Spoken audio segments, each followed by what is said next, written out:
మనం 43 రోజు సమ్మె 44 రోజు సమ్మె అన్నాం. నేనేమంటానంటే ఇంతకుముందే మన బేబీ రాణంతో మాట్లాడాను, మన దళితమ్మతో మాట్లాడాను, జ్యోతమ్మతో మాట్లాడాను, మన సుబ్బరామతో మాట్లాడాను.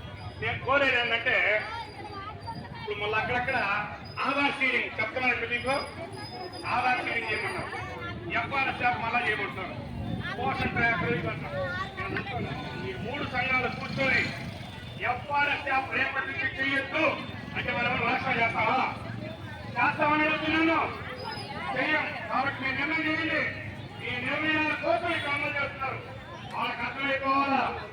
మీరు డైరెక్టర్లు వాళ్ళు మాట్లాడితే లెక్క రావాలి. స్కూల్ పెట్టేస్తున్నారు.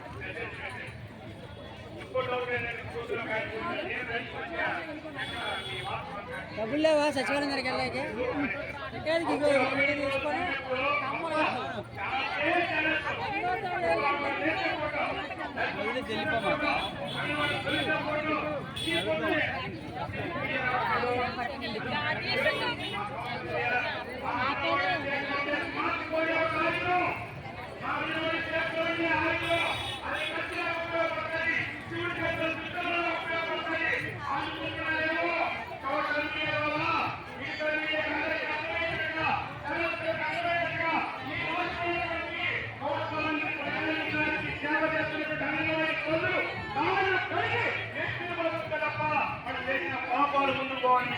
అర్థమయ్యే రోజు ఇంకా మరింత ముందుకు తొందరలో వస్తామని చెప్పని పద్ధతిలో మనం అంతా నిరూపించాల్సిన అవసరం ఉంది.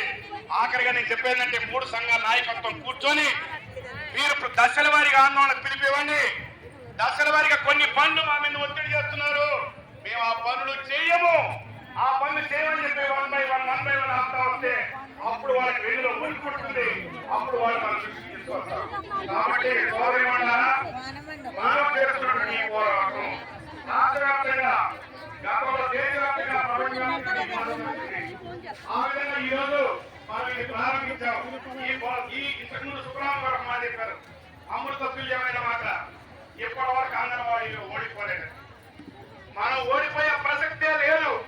సుబ్రహ్మణ్యం గారు చెప్పినట్టు విజయం సాధించాలంటే మనమందరం దశల వారి పోరాటానికి సిద్ధం కావాల్సిన అవసరం ఉంది. ఎందుకంటే ఈ ఒక్క మాట మాత్రం గుర్తు పెట్టుకోండి. మీకేమొచ్చిందిరా మా యొక్క ఎంతగాక మన అన్ని పేపర్లో వచ్చిందిరా అంగన్వాడికి తీర్పు కాబట్టి అదేదో అదేదో వచ్చిందంటే కదా. మళ్ళీ ఎందుకు ఈ మాట్లాడినంటే చాలా మందికి ఈరోజు మీడియాలో తప్పుడు సందేశం పోయింది. అంగన్వాడీ సమస్యలన్నీ దశవారీగా పరిష్కరించేస్తుంటే మీరు ఇంకా ఆందోళన చేయాల్సిన అవసరం ఏముంది. ఆ దీంట్లోనే మనోళ్ళు చాలా మంది నాయకులు ఈసారి